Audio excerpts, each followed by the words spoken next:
안녕하십니까? 잘 지내셨어요? 네. 오늘 우리 뉴욕에서 배 웨슬레 선교사님 오셨고 함께 예배드리게 되어서 하나님께 감사를 드립니다. 오늘 말씀 제목은 죄인을 부르러 왔노라입니다. 말씀은 마태복음 9장 9절에서 17절이고 요절은 9장 13절입니다. 우리 마태복음 9장 13절을 함께 읽겠습니다. 시작. 너희는 가서 내가 긍휼을 원하고 제사를 원하지 아니하노라 하신 뜻이 무엇인지 배우라. 나는 의인을 부르러 온 것이 아니요 죄인을 부르러 왔노라 하시니라. 기도하겠습니다. 은혜로우신 주님, 오늘도 살아계신 성부, 성자, 성령 하나님께 예배드릴 수 있는 은혜와 특권을 주셔서 감사합니다. 저희가 주님을 감사하고 주님을 기쁘시게 하는 예배를 드리게 해주시고 하나님의 말씀이 우리에게 빛이 되고 생명이 되고 은혜가 되게 하여 주시기를 간절히 기도합니다. 예수님의 이름으로 기도하였습니다. 아멘. 오늘 본문을 보면 예수님께서는 죄인들을 구원하기 원하시며 또 죄인들에게 긍휼을 베풀기를 원하십니다. 예수님은 죄인들을 구원하고 또 변화시켜서 위대한 하나님의 사람들로 키우는 새로운 역사를 행하십니다. 그러면 우리가 예수님의 이러한 구원, 예수님의 긍휼, 예수님의 이런 새 일을 경험하려면, 누리려면 우리가 어떻게 해야 하는가 오늘 말씀을 통해 배울 수 있기를 바랍니다. 제1장 나를 따르라 9절 말씀입니다. 9절을 보세요. 예수님은 그곳에 떠나 지나가시다가 마태라 하는 사람이 세관에 앉아있는 것을 보셨습니다. 마태의 직업은 세리였어요. 세리는 세금을 걷는 사람이지요. 당시 세리는 로마를 위해서 세금을 걷었는데 대부분 정해진 세금 외에 더 많은 세금을 거둬서 세리가 개인적으로 착복했어요. 그래서 유대인들은 이런 세리를 증오하여 세리와는 함께 식사도 하지 않았습니다. 세리는 성전은 물론이고 당시 유대인들의 신앙과 삶의 중심이었던 회당에서도 쫓겨났습니다. 그러니까 세리는 철저하게 배척당한 거죠. 그들의 죄 때문에 세리는 그 사회에서 공인된 죄인이었습니다. 공식 죄인이었어요. 사람들은 이런 세리 마태를 비난하고 나쁜 놈이라고 세금을 많이 거둬서 동족의 피를 빨아먹는 저 죽일 놈이라고 이렇게 세리 마태를 비난하고 그를 정죄했습니다. 정죄하다는 것은 이제 그를 죄인으로 규정하고 처벌을 받아야 한다라고 생각한 거죠. 그러나 예수님께서는 이러한 세리 마태에게 놀라운 말씀을 하셨어요. 9절을 보시면 나를 따르라. 나를 따르라. 이는 예수님께서 마태를 죄에서 구원하고자 하시는 구원의 음성이에요. 나를 따르라. 이는 마태를 구원하기 원하시는 구원의 음성이고 동시에 마태를 제자로 부르시는 부르심의 음성이었어요. 나를 따르라. 이는 그를 구원하기를 원하시는 구원의 음성이며 그를 제자로 부르시는 음성이었어요. 예수님은 마태를 예수님의 제자로 부르셨어요. 나를 따르라. 이는 초청이며 동시에 명령이었습니다. 사람들은 마태가 세리라는 이유로 회당에서 쫓아냈고 또 마태를 비난하고 마태를 정죄했습니다. 그러나 예수님은 그를 불러서 구원하고자 하셨고 또 그를 예수님의 제자로 소망 두셨습니다. 예수님은 마태에게 사람들은 누구도 마태에게 소망을 두지 않았어요. 그를 비난하고 정죄했어요. 그 나쁜 짓을 했으니까. 그러나 예수님은 이런 마태에게 예수님의 사도로서 인류의 스승이요 마태복음의 저자가 될 큰 소망을 두셨습니다. 예수님께서 마태에게 나를 따르라 말씀하심으로 그를 부르신 것은 예수님께서 그의 죄를 용서하실 뿐만 아니라 그를 제자로 키우시기 위해서였습니다. 따라서 마태가 나를 따르라 하신 이 예수님의 부르심에 순종하여 예수님을 따르면 어떻게 되겠어요? 예수님은 그의 죄에서 구원하실 뿐만 아니라 그를 변화시켜서 위대한 사도로 키우실 것입니다. 그러면 나를 따르라는 예수님의 부르심에 대해서 마태는 어떻게 했을까요? 어떻게 반응했습니까? 9절 하반절을 보세요. 일어나 따르니라. 마태는 일어나 예수님을 따랐습니다. 마태는 자신의 현재 모습을 보고 나 같은 죄인이 어떻게 예수님을 따를 수 있는가, 예수님의 제자가 될 수 있는가 라며 자신의 불의를 주장하지 않았어요. 나 같은 놈은 소망이 없어 안 돼 라고 자학적인 생각하지 않았습니다. 또는 예수님을 따르는 것을 힘들지 않을까? 그러면 돈은 어떻게 먹고 살지? 어떻게 벌지? 등 예수님 따르는 것을 갈등하거나 주저하지도 않았습니다. 마태는 나를 따르라는 예수님의 부르심을 받았고 일어나 따랐습니다. 그래서 일어나 따르니라 라고 말씀하고 있습니다. 성경은 예수님의 죄 용서의 은혜와 또 예수님의 제자로의 부르심의 은혜가 아무리 커도 부르심을 받은 사람의 이러한 마태와 같이 인격적인 순종이 없다면 아무 소용이 없는 거예요. 예수님의 죄 용서의 은혜, 제자로의 부르심의 은혜가 굉장히 크죠. 놀랍죠. 그러나 이는 뭘 전제로 하냐면 부르심을 받은 사람이 나를 따르라는 이 부르심에 순종을 해야 돼요.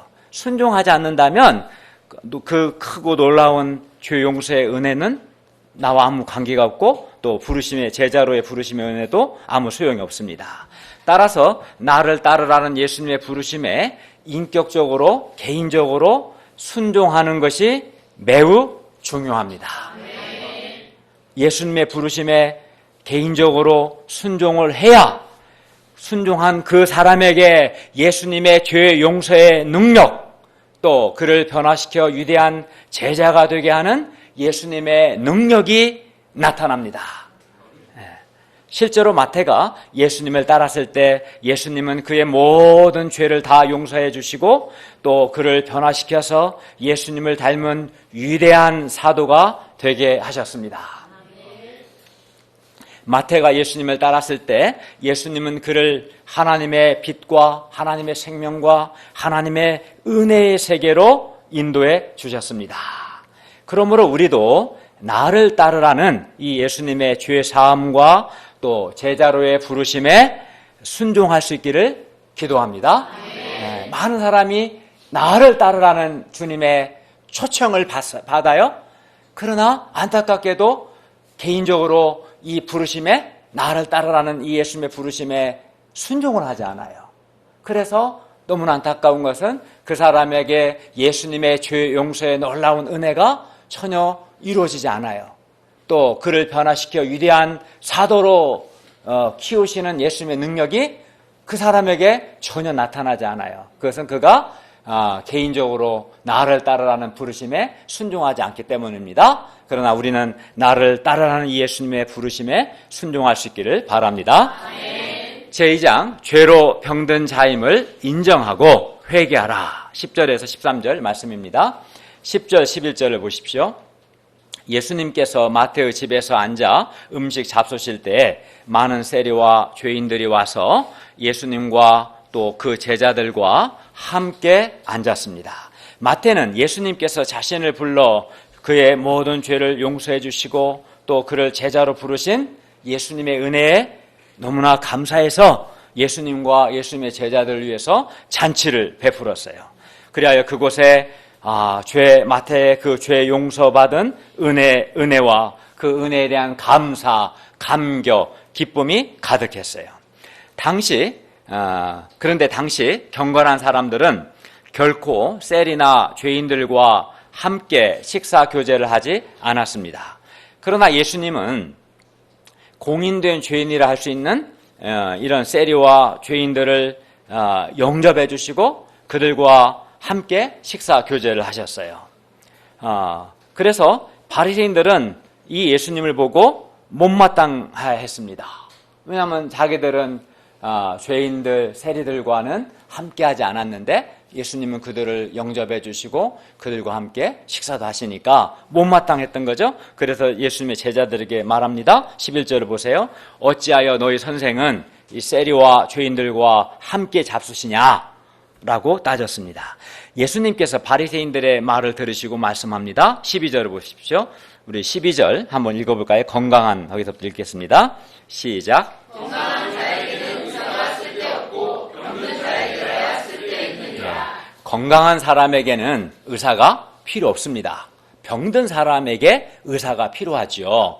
그런데 예수님은 중요한 것은 우리가 이제 여러 병이 있죠. 뭐 눈도 아프고 머리도 아프고 여러 암도 있고 여러 병이 있는데, 근데 그걸 우리는 이제 신체의 여러 질병들을 병으로 보죠. 그렇죠? 근데 예수님은 죄를 영적인 질병, 죄도 병으로 보셨어요. 우리가 신체의 병과 구분해서 병을 영적 질병이다 이렇게 표현할 수 있는데, 예수님은 죄를 영적인 질병으로 보시고 죄 또한 질병이다 이렇게 보시고, 또 세리와 죄인들은 죄인들이지만 이들은 죄로 병든 사람들이다. 그러니까 세리 죄인들은 또 영적으로 병든 자들이다라고 보셨어요. 그리고 예수님 자신은 이렇게 죄로 병든 사람들을 치료하시는 의사, 영적 의사로 보셨어요. 영적이라고 한 것은 일반적인 신체의 어떤 질병과 구분해서 영적 질병, 영적 의사라고 표현한 겁니다. 그리고 예수님은 이런 영적인 의사, 죄를 치료하시는, 죄의 질병을 치료하시는 의사가 되어서 죄로 병든 사람들을 치료하고자 하셨습니다. 그러면 예수님께서 어떻게 치료하십니까? 뭐 예를 들면 교만으로 병든 사람, 이기심으로 병든 사람, 정욕으로 병든 사람, 시기심으로 병든 사람, 무정함으로 병든 사람, 여러 죄로 병든 사람들이 있는데 어떻게 치료합니까? 예수님께서 무슨 약을 줍니까? 주사를 놔줘요? 아니에요. 그렇지 않죠. 어떻게 치료합니까? 예수님께서 죄 사함, 죄 용서의 은혜를 통해서 죄라는 질병을 치료합니다. 그러니까 죄라는 질병은 약이나 주사로 치료하는 게 아니라 예수님이 그 사람을 대신하여 죄를 짊어지시고 죽으심을 통해서 그 사람의 죄를 용서하는 죄 용서, 죄 사함을 통해서 죄라는 질병을 치료하시는 겁니다. 그래서 예수님께서 주시는 이 죄 사함의 은혜를 받으면 죄에서 구원받고 건강하게 됩니다. 의사는 병든 사람을 정죄하지 않습니다. 내쫓지도 않죠. 내쫓으면 병원이 운영이 안 되겠죠. 은근 환자들이 많이 오는 걸 좋아해요. 의사도 먹고 살이 하니까. 그래서 의사는 병든 자를 정죄하지 않고 도리어 환영합니다. 그리고 의사는 병든 사람을 볼 때 병든 그의 병만 잘 치료해주면 아마 그가 건강하게 될 것이라고 생각합니다. 그의 병과 그 사람을 분리해서 생각하겠죠. 그런데 예수님은 마태가 자기중심성 또는 그 이기심이 죄인데, 이런 자기중심성과 이기심이라는 죄의 질병에 걸렸고, 그의 이런 자기중심성과 이기심의 죄가 하나님과 관계를 파괴하고 또 사람들과의 관계를 파괴하고, 사람이 자기중심적이고 이기적이면 그 사람이 관계 맺고 싶어 하지 않죠? 그래서 관계를 파괴하고, 뿐만 아니라 그의 이기심, 자기중심성의 죄가 마태 자신을 병들게 했지만, 그러나 자기중심성과 이기심이라는 이 죄의 병만, 질병만 고쳐주면 마태가 아주 건강하게 될 것이다 라고 생각하셨습니다. 또 그가 병들었기 때문에 영적인 의사인 예수님 자신이 필요하다고 생각하셨어요.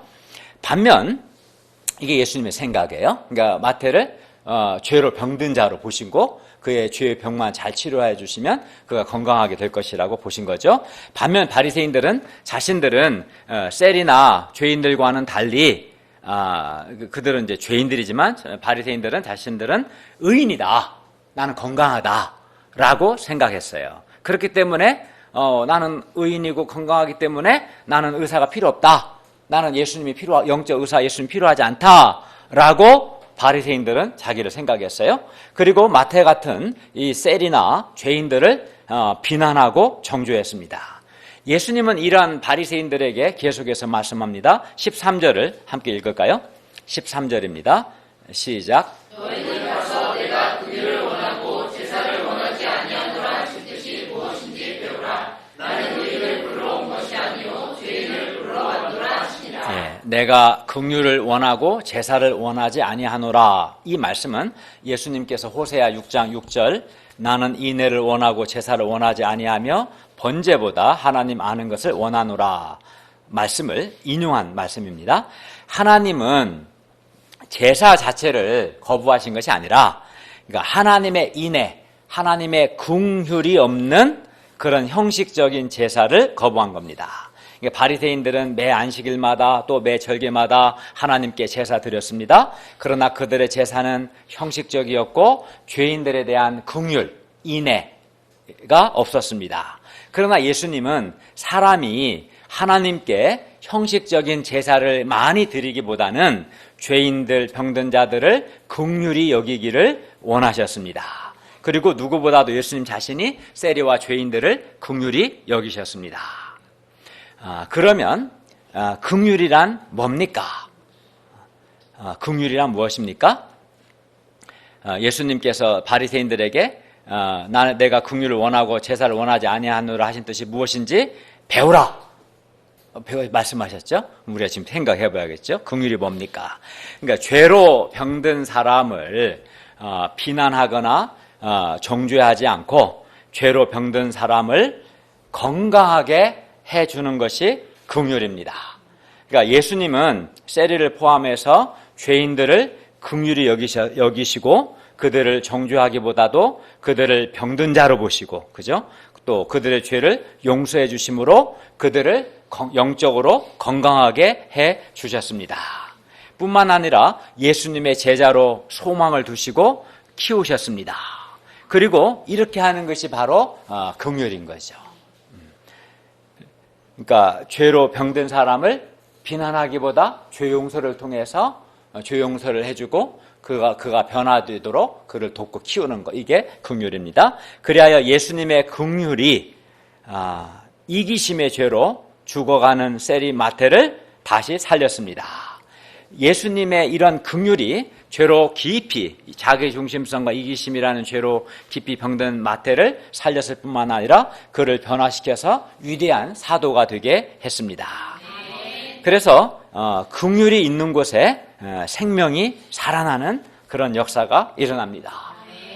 죄인들을 막 판단하고 비난하고 정죄해봤자 아무런 역사 일어나지 않아요. 그죠? 근데 그 죄인들을 비난하고 정죄하기보다 불쌍히 여기고 그가 죄를 용서받도록 돕고 그가 변화되도록 돕고 이렇게 긍휼히 여기는 곳에 죄인이 구원받고 변화되는 역사가 일어날 겁니다. 그래서 하나님의 긍휼이 있으면 비록 아무리 약하고 쓸모없어 보이는 사람이라 할지라도 살아나서 위대한 사람이 될 수 있습니다. 예수님께서 마태를 긍휼히 여기지 않으셨다면 예수님이 마태를 긍휼히 여기지 않을 수도 있었겠지만 만약 그렇게 마태를 긍휼히 여기지 않으셨다면 마태는 어떻게 됐을까요? 마태는 아마 일생 그 세리로서 돈은 비록 많이 벌었을지는 모르겠지만 하나님과 관계가 단절되고 사람들과 관계도 파괴되고 사람들로부터 나쁜 놈이라는 비난을 받으며 일생 죄의 종으로 살다가 죽은 후에는 불못에 던져져 심판을 받게 되었을 겁니다. 그런데 우리 역시 마찬가지입니다. 하나님의 긍휼이 우리를 살렸고 우리를 변화시켰습니다. 우리가 원래부터가 괜찮은 거 아니었죠? 우리도 죄로 죽어가는 멸망하던 사람이었는데 하나님께서 우리 한 사람 한 사람을 불쌍히 여기셨고 긍휼히 여기셔서 예수님을 통해서 죄를 용서하시고 예수님을 따를 때 우리를 변화시켜 하나님의 사람으로 키워가고 계시죠. 우리는 여기서 하나님의 긍휼에 대해서 다시 한번 생각하게 됩니다. 죄인들을 비난하고 정죄하는 것은 결코 하나님의 긍휼이 아닙니다.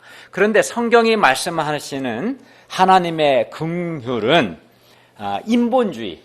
인본주의나 또 인간적인 휴머니즘과는 분명히 또 달라요. 인본주의나 인간적인 그 휴머니즘도 죄인을 판단하거나 또 죄인을 정죄하지는 않아요. 여기까지는 비슷해요. 하나님의 긍휼이나 휴머니즘이나 비슷해요. 죄인을 정죄하기보다는 불쌍히 여기는 마음이 있어요. 불쌍히 여기는 마음, 인간에 대한 인간애가 휴머니즘에도 있어요.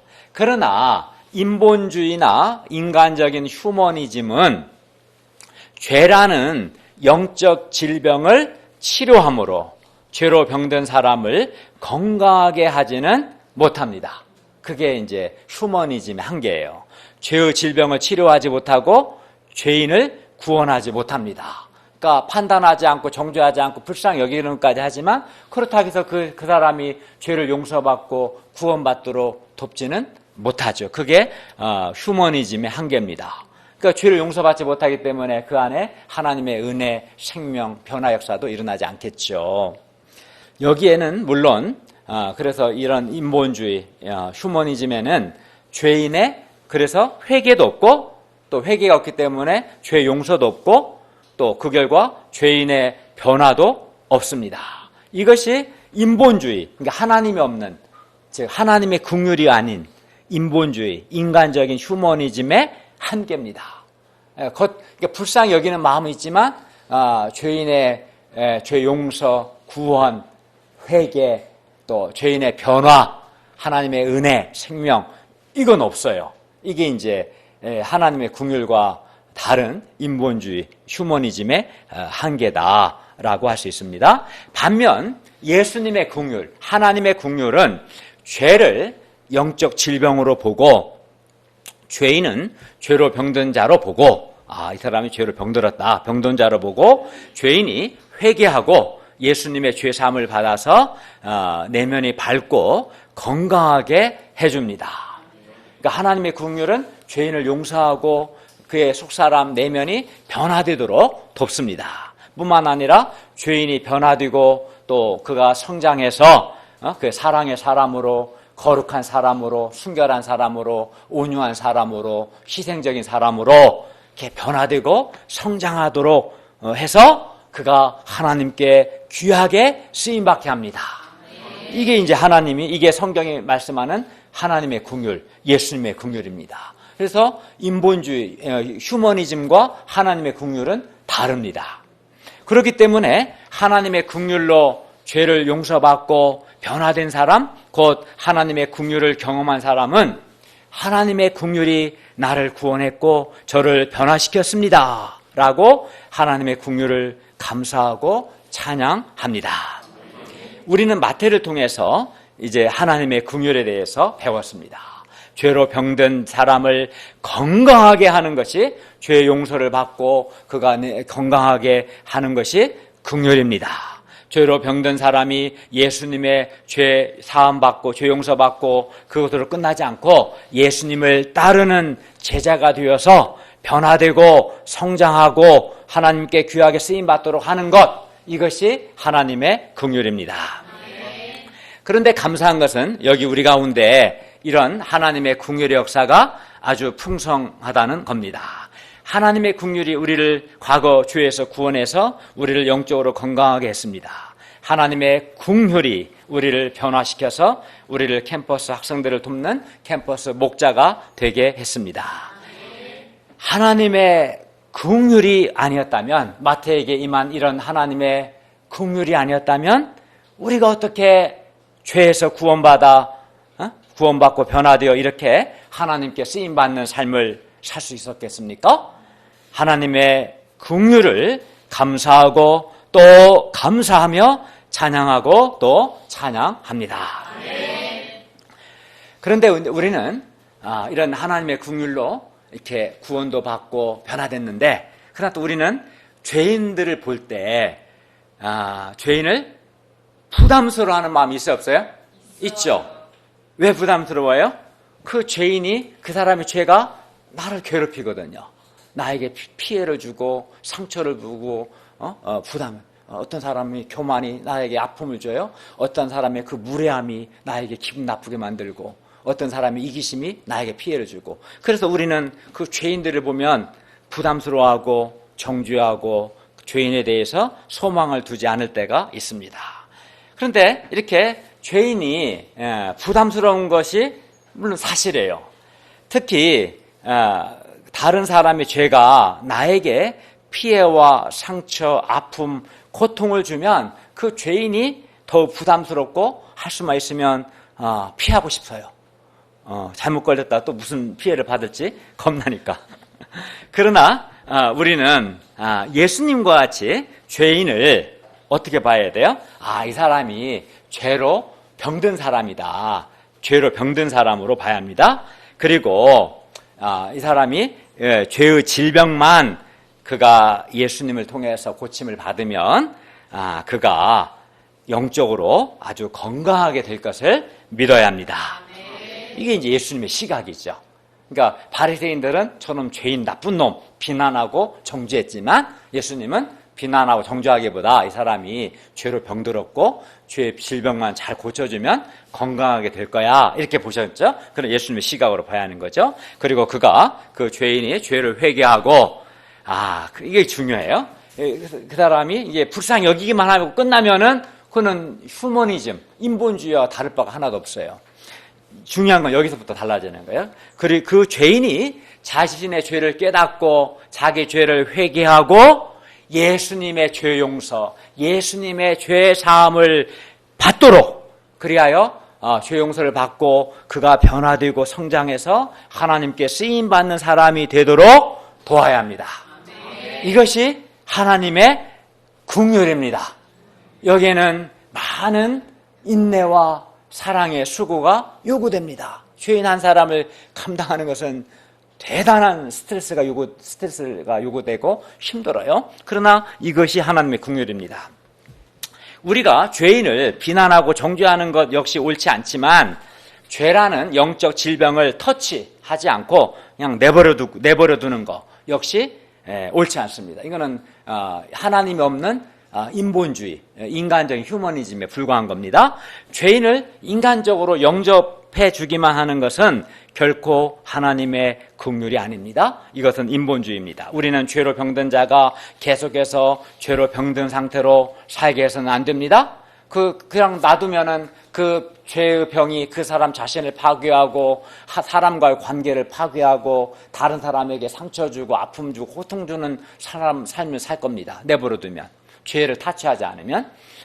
우리는 예수님처럼 죄로 병든 자를 건강하게 하고 그 사람이 변화되어서 하나님께 쓰임 받기까지 도와야 합니다. 물론 이렇게 예수님처럼 사람을 돕는 것, 예수님처럼 하나님의 긍휼의 관점을 바라보고 사람을 돕는 것은 매우 힘듭니다. 이렇게 돕는 것을 그 또 막상 당사자 죄인은 원할까요? 원하지 않을까요? 남 괴롭히면서도 또 이거 자기를 도와주는 것을 원하지 않아요. 왜 내 프라이버시를 타치하냐? 기분 나쁘다. 이렇게 생각해요. 이렇게 그 사람을 불쌍히 여기고 그가 자기 죄를 깨닫고 예수님께 회개하고 죄를 용서받아서 내면이 변화되고 이렇게 성장해서 하나님께 쓰임받고 돕는 것, 이게 이 하나님의 긍휼인데 이렇게 사람을 도우면 굉장히 이성적으로 생각하면은 감사해야 할 것 같죠. 감사해야 할 것 같지 않아요? 네, 굉장히 이게 하나님의 사랑이고 수둔 사랑이잖아요. 근데 이렇게 실제로 사람을 돕다 보면 이렇게 사람을 도우면 어떤 사람은 이러한 목자를 오해하고 심지어 미워하기까지 합니다. 그리고 사람들은 그냥 죄 문제는 놔두고 인간적으로 잘해주기만을 바랍니다. 그래서 사람을 하나님의 긍휼의 관점으로 바라보고 사람을 돕는 것은 매우 부담이 됩니다. 아주 부담스러운 일이에요. 그러나 예수님처럼 이렇게 하나님의 긍휼의 시각으로 사람을 돕는 것이 옳은 것이고 성경이 말씀하는 하나님의 긍휼입니다. 우리가 죄인을 바라볼 때 정죄하는 마음이 아닌 예수님의 마음, 곧 긍휼의 마음으로 바라보고 그가 건강하게 되어 변화되고 또 하나님께 쓰임받는 사람이 되도록 도울 수 있기를 바랍니다. 13절 하반절을 볼까요? 나는 의인을 부르러 온 것이 아니요 죄인을 부르러 왔노라. 예수님은 의인을 부르러 온 것이 아니요 누구를 부르러 오셨어요? 네, 죄인을 부르러 오셨죠. 여기서 의인은 뭐냐면 진짜 의인을 가리키는 게 아니라 바리새인들처럼 자기 자신을 의롭다라고 생각하는 사람을 가리키는 표현이에요. 의인을 부르러 온 거 아니라 할 때는 진짜 의인이 아니라 자기를 의인이라고 생각하는 그 사람을 가리키는 거고, 죄인은 셀이나 죄인들과 같이 반대로 자기가 죄인임을 인정하는 사람을 가리켜요. 여기서 죄인을 부르렀단 말은 자기가 하나님 앞에서 죄인임을 인정하는 사람. 의인은 자기를 의롭다고 생각하는 사람을 가리키는 표현입니다. 예수님은 세리 마태 같은 죄인을 불러 구원하러 오셨습니다. 죄로 병든 자들을 건강하게 해주려고 오셨습니다. 그러면 죄인이 어떻게 죄를 용서받고 건강하게 되고 변화됩니까? 예수님은 마태를 불러서 그에게 나를 따르라 말씀하셨고, 마태가 예수님의 부르심에 순종해서 예수님을 따랐을 때 그는 죄 용서도 받고 변화되어 위대한 사도가 되었습니다. 따라서 우리는 먼저 우리 자신이 죄인임을 인정하고 회개하고 예수님의 죄사함을 받아야 합니다. 그러니까 예수님이 죄인을 부르러 오신 것은 죄인을 구원하기 위해서 부르시는 건데, 이 은혜를 내가 누리기 위해서는 먼저 내가 바리새인처럼 나는 의인이다, 나는 별 문제 없다 라고 생각하면 안 되고, 내가 죄인이라는 것을 깨닫고 자기 죄를 회개하고 예수님이 주시는 죄 용서를 받아야 합니다. 그래서 예수님은 누가복음 5장 32절에서 이렇게 말씀하셨어요. 같은 내용의 사건인데, 내가 의인을 부르러 온 것이 아니요 죄인을 불러 회개시키러 왔노라. 그러니까 우리 마태복음에서는 죄인을 부르러 왔다라고 말씀하셨지만, 누가복음에서는 예수님께서 죄인을 불러 회개시키러 왔다, 죄인을 회개시키러 왔다라고 좀 더 죄인을 부른다는 것이 뭔지 조금 더 자세하게 말씀하셨어요. 죄인을 부른다는 것은 죄인을 회개시켜 그가 예수님이 주시는 죄 용서의 은혜를 누리게 하는 것을 의미하는 거예요. 회개하고 그래서 죄 사함을 받아야 합니다. 회개가 중요해요. 회개하고 죄 사함을 받아야 합니다. 그래야 죄의 질병이 치료되고 내면이 건강하게 됩니다. 다음으로 마태와 같이 우리도 예수님을 따라야 합니다. 예수님을 따를 때 죄인들이 변화되고 성장하여 하나님께 쓰임받는 사람이 됩니다. 회개하여 죄사함을 받고 예수님을 따름으로 변화되는 것, 이것이 예수님께서 오신 목적, 예수님이 오셔서 죄인을 부르신 목적이고, 이것이 하나님의 긍휼입니다. 그러니까 예수님이 죄인을 부르러 오셨습니다. 그러나 내가 죄인임을 인정하지 않고 회개하지 않으면 그 사람에게 죄 용서의 은혜가 임할까요? 임하지 않을까요? 그렇죠. 예수님이 부르는데 들은 채도 않고 다 들리는데도 반응 안 해. 회개하기 싫으니까. 그러면 이 부르심의 은혜가 이루어지지 않는 거예요. 하나님의 부르심이 항상 우리의 반응을 요구하는 거예요. 내가 반응을 해야 그 부르심의 은혜, 죄 용서의 은혜든 제자로의 부르심의 은혜든 그 은혜가 이루어지는 거예요. 그래서 부르심을 많은 사람이 받지만 반응한 사람은 적어요, 실제로. 또 예수님이 나를 따르라 말씀하셨는데 죄 용서받는 걸 원하지만 예수님 따르는 건 좀 부담스러운데요, 따르지 않아요. 그럼 예수님을 따르지 않는데 내면이 변화되고 성장하고 위대한 하나님의 사람이 될 수는 없는 거예요. 그래서 예수님이 죄인을 부르러 오신 것은 죄인을 불러 회개시켜서 그가 죄사함을 받고 예수님을 따름으로 그가 내면이 변화되고 위대한 하나님의 사람이 되도록 하기 위해서입니다. 그렇기 때문에 우리의 인격적인 반응이 필요해요, 안 필요해요? 반드시 필요합니다. 우리는 어떤 사람의 죄나 이기심에 부딪히면 그런 사람을 돕는 것에 대해서 힘든 생각, 피곤한 생각, 부정적 생각합니다. 그가 죄인이기 때문에 참 부담스럽고 죄로 깊이 병들었기 때문에 부담스럽습니다. 그러니까 죄인을 안 도와본 사람은 잘 몰라요. 죄인을 도와보면 좀 피곤합니다. 부담스럽죠. 그 죄의 깊이에 절망이 돼요. 그러나 예수님은 이러한 죄인을 불러서 그의 죄의 병을 치료하고 구원하기 위해서 오셨습니다. 그가 아무리 죄가 깊을지라도 그의 죄의 병을 치료하고 구원하기 위해 오셨어요. 예수님은 지금도 죄로 병든 사람들을 불러서 치료하는 그 일을 하고 계십니다. 예수님은 하나님과 사람에 대해서 미움과 분노를 품고 살아가는 사람을 불러서 죄의 용서를 통해서 그의 내면의 미움과 분노를 치료해 주시고 대신 그의 마음에 그가 예수님을 따름으로 그의 마음에 사람에 대한 이해와 사랑의 마음을 갖도록 도와주십니다.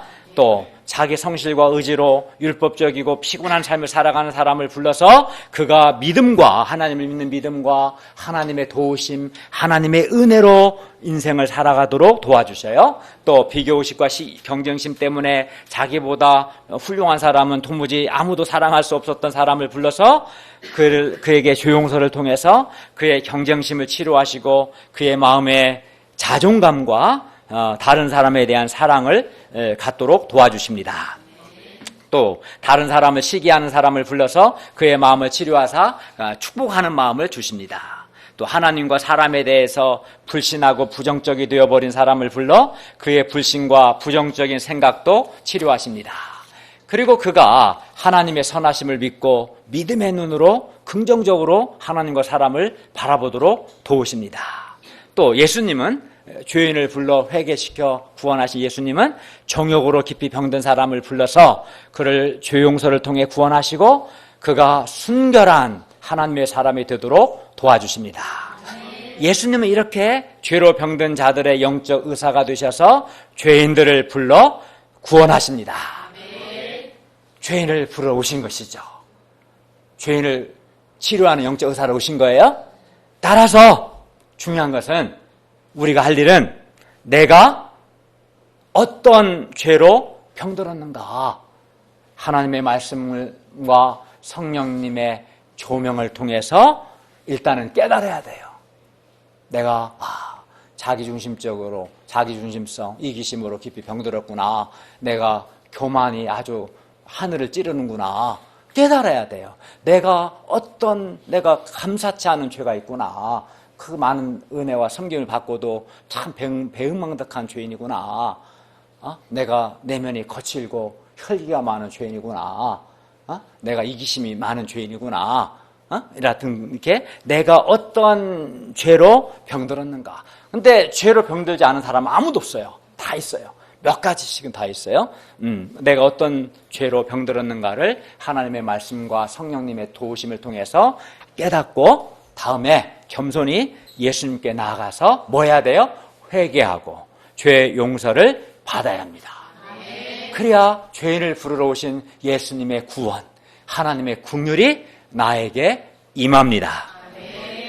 그리고 마태와 같이 예수님을 따르는 것입니다. 예수님을 따라야 합니다. 그래야만 예수님께서 마태처럼 우리도 죄의 용서를 통해서 죄의 질병들을 치료하여 영적으로 건강해 주시고 예수님을 따를 때 우리를 변화시켜 하나님의 구원 역사에 귀하게 쓰실 것입니다. 제3장 새 부대가 되라. 14절에서 17절 말씀입니다. 14절을 보십시오. 그때 요한의 제자들이 예수님께 나와 말합니다. 우리 바리새인의 제자들은 금식하는데 우리와 바리새인들은 금식하는데 어찌하여 당신의 제자들은 금식하지 아니하나이까? 당시 금식은 이제 굶는 거잖아요. 금식은 유대인들이 자기 죄나 자기 잘못에 대해 하나님 앞에서 슬퍼하고 애통해야 할 때 했어요. 금식이 처음에는 이렇게 좋은 의도로 시작됐지만 언제부턴가 금식이 형식적이 되었고 어떤 때는 자기 경건을 자랑하는 수단이 되기도 했어요. 나는 며칠 금식한 거 자랑했어요. 원래는 그런 게 아닌데 어쨌든 예수님 시대에 바리새인들은 월요일, 목요일 일주일에 2번씩 금식했어요. 세례 요한의 제자들도 금식했어요. 그러나 예수님의 제자들은 금식하지 않았어요. 저는 제일 못하는 게 금식인데 나는 내가 바리새인과 세례 요한의 제자가 아닌 걸 굉장히 감사해요. 금식하지 않아도 되니까. 그래도 제가 주일 아침 한 번은 금식해요. 그때는 하나도 안 힘들어요. 긴장을 해서. 어쨌든 예수님의 제자들은 바리새인들이 금식할 때도 아주 즐겁게 먹고 마셨어요. 그것도 바리새인들이 결코 가까이 하지 않는 세리와 죄인들과 함께 먹고 마셨어요. 그러니까 얼마나 얄밉겠어요. 그러니까 금식하지 않는 것도 이놈도 참 괘씸한데 또 그 세리와 바리새인들 함께 하면 안 되는데 그들과 함께 먹고 마셨으니 아주 못마땅하죠. 그래서 금식을 경건으로 여기는 사람들의 입장에서 보면 예수님과 예수님의 제자들은 경건해 보여요? 불경건해 보여요? 아주 불경건해 보였을 거예요. 그들의 시각으로 보면. 이에 대해 예수님은 뭐라고 말씀합니까? 15절을 함께 읽겠습니다. 시작. 예수께서 그들에게 이르시되 혼인집 손님들이 신랑과 함께 있을 동안에 슬퍼할 수 있느냐. 그러나 신랑을 빼앗기다니 이르니 그때에는 금식할 것이니라. 예, 당시 혼인잔치는 오늘날과 달리 약 일주일간 계속되었는데 일주일에 2번씩 금식하는 경건한 바리새인조차도 혼인집에서만큼은 금식하지 않았어요. 왜냐하면 금식보다도 혼인집 신랑과 함께 먹고 마시며 즐거워하는 것이 더 신앙적인 것이고 더 경건한 것이라는 그런 전통이 있었기 때문입니다. 혼인집에 온 손님이 금식하며 슬프고 심각한 표정을 짓고 있다면 그건 아주 잘못된 거죠. 아주 그 혼인집을 망치는 거고 신랑을 모욕하는 겁니다. 예, 그렇지 않겠어요? 혼인집에 온 손님은 마음껏 먹고 마시고 즐거워해야 합니다. 그런데 예수님은 여기서 자신을 혼인집 신랑으로 비유하셨고 자신의 오심을 혼인집 잔치에 비유하셨어요. 그리고 제자들과 사람들을 혼인집 손님으로 비유하셨습니다. 그렇기 때문에 예수님과 제자들이 금식하지 않는 것은 너무나 당연한 거죠. 예수님은 예수님을 따르는 많은 세리들과 죄인들을 영접하시고 용서하셨습니다. 그리고 그들과 함께 즐거운 식탁 교제를 하셨어요. 이렇게 예수님의 오심으로 세상에 혼인잔치 집과 같은 기쁨이 있게 되었어요. 왜 그러겠어요? 예수님이 오셨고 예수님이 죄인을 불러 회개시켜 구원하시기 때문에 예수님을 자기 죄를 깨닫고 회개하는 사람은 예수님 주시는 죄 용서의 은혜를 누리겠어요? 안 누리죠? 그러니까 죄 용서의 은혜를 누리면 기쁨이 있게 되는 거예요. 예수님은 기쁨을 가져오셨어요. 그렇기 때문에 이 예수님과 함께 있는 동안에는 금식할 필요가 없습니다. 그러나 제자들이 금식해야 할 때가 있는데 그날은 바로 신랑 되신 예수님을 빼앗길 날입니다. 이 말씀은 역사적으로 예수님께서 십자가에서 죽으신 날을 가리킵니다. 16절과 17절, 16절을 형제들이 17절을 자매들이 읽겠습니다. 시작. 생명의 조각을 낡은 옷에 붙이는 자가 없나니 이는 기운 것이 그 옷을 당겨 헤어짐이 더하게 되며 새 포도주를 낡은 가죽 부대에 넣지 아니하나니 그렇게 하면 부대가 터져 포도주도 쏟아지고 부대도 버리게 되니라. 새 포도주는 새 부대에 넣어야 주리가 보존되느니라. 예, 생배 조각을 그러니까 천이 아주 새 거죠. 생배죠. 그게 생배 조각을 낡은 옷, 아주 오래된 옷에 붙이는 사람이 없어요. 왜 그래요? 왜냐하면 만일 그렇게 하면 새 것은 당기는 힘이 강하죠. 그래서 새 것이 낡은 그 옷을 딱 당기죠. 그러면 그 헤어짐이 더 심하게 되기 때문에 그렇습니다. 그러니까 새 생배가 팽창력 있고 수축하는 힘이 강한데 낡은 것을 잡아당기니까 낡은 옷에 찢어져요. 그래서 생배 조각을 낡은 옷에 붙이지 않습니다. 마찬가지로 새 포도주를 낡은 가죽 부대에 넣는 사람도 없습니다. 왜냐하면 옛날에는 염소나 양의 가죽으로 만든 가죽 부대에 포도주를 넣어서 두었는데 만일 새 포도주를 낡은 아주 오래된 가죽 부대에 넣어두면은 새 포도주가 발효하겠죠. 포도주가 발효하는 과정에서 팽창을 하겠죠. 팽창하면서 부대를 터뜨려서 부대가 찢어지겠죠. 그래서 포도주도 쏟아지고 부대도 버리게 되기 때문에 그렇습니다. 그러므로 새 포도주는 어디다 두어야 돼요? 새 부대에 넣어야 합니다. 그래야 비록 새 포도주가 팍 팽창해도 새 부대는 그 팽창을 감당할 수 있죠. 그래서 새 포도주도 보존되고 부대도 보존됩니다. 그리고 이는 너무나 당연한 말씀입니다. 이들 비유에서 여기서 이제 생배조각, 새 포도주는 예수님 자신과 예수님의 가르침을 가르칩니다. 예수님의 가르침은 생배조각이나 새 포도주와 같이 새롭습니다. 예수님은 당시 공인된 주인이었던 세리마태를 제자로 부르시고 또 그에게 죄사함을 주시고 그를 변화시켜서 위대한 사도가 되게 하셨는데, 이는 이전에는 없었던 바리새인들, 유대인들이 상상하지 못했던 완전히 새로운 역사였어요. 바리새인들은 죄인들과 함께하지 않을 뿐만 아니라 죄인들을 경멸했습니다. 그러나 예수님은 죄인들을 불러서 구원하시고 그들과 식사도 하시고 그들의 친구가 되어주셨습니다. 예수님은 또 안식일에 대해서도 새롭게 해석하심으로 기존의 유대 전통에 도전하셨습니다. 이렇게 예수님 자신과 예수님의 가르침은 새로웠어요. 그러니까 뭐에 대해 새롭게 해서 기존의 그 유대인들의 전통이나 그들의 생각, 그들의 가르침과 비교할 때 새로웠어요. 예수님과 예수님의 가르침은 그런 점에서 분명히 새 포도주였고, 예수님은 또 새 일을 행하셨어요. 새로운 역사를 행하셨어요. 그러므로 우리는 예수님이 새 포도주이시기 때문에 우리는 새 부대가 되어야 합니다. 그리고 여기서 새 부대는 뭡니까? 예수님과 예수님의 가르침을 받아들일 수 있는 사람을 가르치는 거예요. 그러니까 바리새인들은 새 부대의 낡은 부대예요. 그죠? 그들은 예수님과 그의 가르침 받아들이지 않아요. 왜 금식하지 않느냐 생각하니까, 왜 세리들과 식사하냐 그러잖아요. 전통과 관습에 매이지 않고 또 자기 생각을 고집하지 않고 예수님과 예수님의 가르침을 받아들일 수 있는 사람이 새 부대입니다.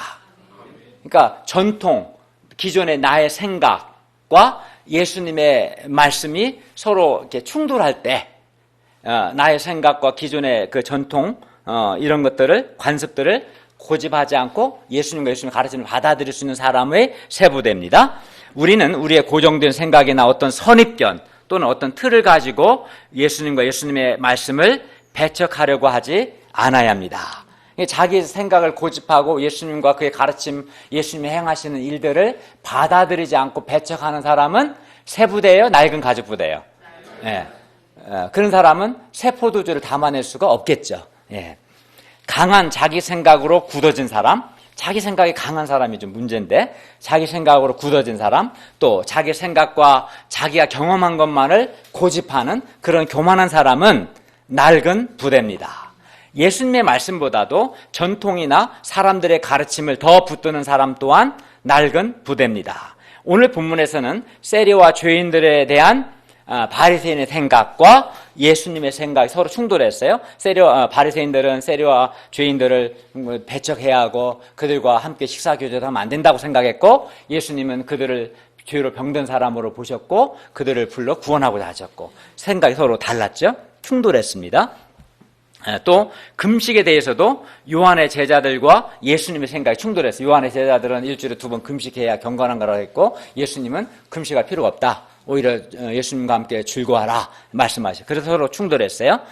그리고 그런 낡은 부대, 바리새인이나 세리, 요한의 제자들처럼 낡은 부대를 통해서는 예수님의 새 역사, 예를 들어서 죄인을 불러서 구원하고 변화시켜서 제자가 되게 하는 이런 새 역사가 일어나지 않습니다.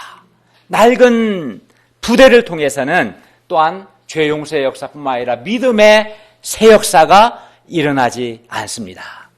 어떤 것이나 어떤 일에 대해서 나의 생각과 예수님의 생각이 충돌할 때가 있는데, 예를 들어서 어떤 사람은 항상 내 가족이 먼저입니다. 어떤 사람은 직장일이 먼저입니다. 그러나 예수님은 그렇지 않습니다. 너희는 먼저 그의 나라와 그의 의를 구하라 말씀하시고 하나님이 늘 먼저이셨어요. 그래서 이런 사람들의 생각과 예수님이 서로 충돌합니다. 충돌이 일어나죠. 이때 나의 생각을 부인하고 예수님의 생각을 받아들일 수 있는 사람이 새 부대입니다. 그리고 이러한 사람을 통해서 예수님의 구원과 변화의 역사, 축복의 역사, 믿음의 새 역사가 일어납니다. 그런 사람은 새 포도주 드신 예수님과 함께 새로운 생각을 하고 새로운 일을 합니다. 한마디로 새 역사를 창조합니다. 그런 사람은 바로 예수님의 제자요 예수님의 동역자가 되어서 예수님의 구속 역사에 귀하게 쓰임받게 될 것입니다. 그러므로 우리가 자기 생각을 주장하거나 고집하지 않고 예수님과 예수님의 가르침을 받아들이는 새 부대가 될 수 있기를 바랍니다. 예수님은 죄인을 불러 죄 용서를 주시고 그를 변화시키시고 또 하나님의 긍휼을 베푸시고 또 새 일을 행하고자 하셔요. 우리가 이를 경험하려면 어떻게 해야 돼요? 내가 어떤 죄로 병든 자인가를 깨닫고 자기 죄를 회개해야 죄 용서의 은혜를 내가 누리게 되고, 마태처럼 나를 따르라는 말씀에 순종할 때 예수님이 그를 변화시키시고 그를 키우시고 귀하게 쓰실 겁니다. 그리고 내가 낡은 부대가 아닌 새 부대가 돼야 예수님이 나를 통해서 하나님의 위대한 새 일을 행하게 될 것입니다. 기도하겠습니다. 오늘에 오신 주님, 오늘 말씀을 통해서 우리가 주님의 죄인을 구원하는 구원의 역사, 또 하나님의 긍휼, 또 예수님이 행하신 새 일을 경험하기 위해서 내가 어떤 점에서 죄인인가 깨닫고 죄를 회개하게 도와주시고 예수님을 따르고 새 부대가 되게 해 주시옵소서. 예수님의 이름으로 기도했습니다. 아멘.